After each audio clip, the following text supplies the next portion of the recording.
2015 is set to be a bumper year for new cars, and in this Auto Express guide we have a roundup of all the most exciting models coming over the next 12 months, the most lavish of which is the new Mercedes Maybach S600. It's 200mm longer than the current long wheelbase S-Class and is even more luxurious too.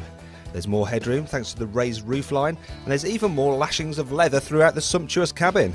The car is due to go on sale in spring. The range-topping S600 will cost around £130,000 and will get a 530 horsepower 6-litre V12, though lesser S500 and S400 versions will be offered too. The new Jaguar XE will appear on our roads in May, priced from just under £27,000, and give the British firm a long-awaited rival to the BMW 3 Series. From launch, the XE will be offered with a pair of 2-litre petrol engines and 2-litre diesel engines, the most economical of which can return around 75 miles per gallon and emit less than 100 grams per kilometre of carbon dioxide.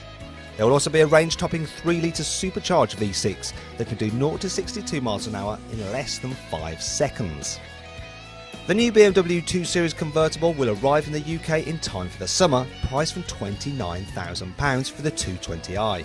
All cars will get Bluetooth, DAB digital radio, sport seats, automatic air conditioning and a multifunction steering wheel as standard. The 2 Series convertible will get the same range of engines as the coupe, which means this time round there will be an M235i version capable of 0 to 62 miles an hour in just 5.2 seconds. The new Honda Civic Type R is perhaps the most hyped car of 2015. We've already been teased with 2 prototypes, and the road car is likely to keep most of their outrageous styling, including the huge rear wing. The road car will be unveiled at the Geneva Motor Show in March and go on sale shortly after, priced from around £30,000. Honda will also launch a new HR-V in 2015, almost a decade since the old one ceased production. Priced from around £16,000, the small crossover will be based on the Jazz and get petrol, diesel and hybrid power. It's been 10 years since Volvo released the first XC90, and now this second generation model is bigger, better, safer and a lot more economical than before. As well as a bold new look plus a luxurious and spacious cabin, the premium SUV brings an extensive lineup of efficient 4-cylinder diesel and petrol engines, while a hybrid model with 390 horsepower will top the range. Prices will start at around £40,000 for the entry-level front-wheel drive D4 model, which will join the range from September. Meanwhile, early next year the new Mazda 2 will arrive, with prices starting from around £11,000. The Japanese Super Mini gets Mazda's now familiar Kodo design language, as well as a brand new 1.5-litre Skyactiv diesel engine promising emissions of under 90 grams per kilometre of carbon dioxide. A 1.5-litre petrol engine will also be available with varying power outputs and a choice of manual and automatic transmissions. A little later in the year, Mazda's all-new CX-3 crossover will follow after the 2. It's a smaller brother to the CX-5 and will take on the Nissan Juke. It will also get the new 1.5-litre diesel from the Mazda 2 and a 2-litre petrol used in the 3, while buyers will also be able to choose an all-wheel drive version if they need the extra grip.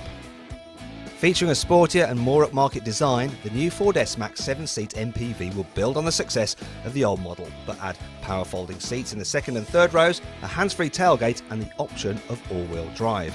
The new S-Max will start from around £24,000 and share its diesel and EcoBoost petrol engines with the Mondeo, the most popular of which will be the 148 brake horsepower 2-litre diesel.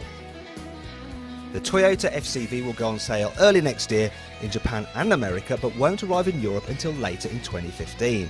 What's more, only 100 of the hydrogen fuel cell vehicles will be available at first. And should you manage to get on the waiting list, you'll have to stump up more than £60,000 for one. And don't expect an electric car style subsidy, because despite having zero emissions, because the FCV isn't a plug-in vehicle, it doesn't get the grant. This is the new Mercedes GLE, and it's effectively replacing the current ML. The GLE family will spawn both a conventional SUV and a BMW X6 rivaling coupe version. Sensible diesels will comprise the majority of the UK sales, with the GLE 220 and GLE 350 BlueTech being the best sellers, while topping the range will be a bonkers 5.5-litre twin-turbo V8 petrol GLE 63 AMG.